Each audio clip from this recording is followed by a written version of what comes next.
Ngjarje rënd në Vlorë, 57 vjeçaria ndron jetë pas ndërhyrjes kirurgjikale.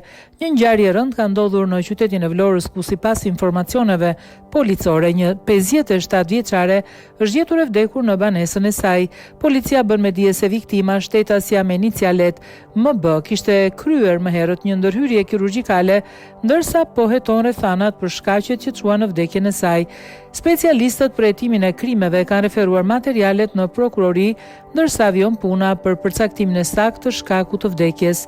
Njoftimi i policisë, specialistët për hetimin e krimeve në komisariatin e policisë së Vlorë referuan materialet për vlerësim, pasi pas një ndërhyrje kirurgjikale të kryer më herët ka ndruar jetë në banesën e saj shtetësja MB, 57 vjeç. Vion puna për përcaktimin e saktë të shkakut të vdekjes.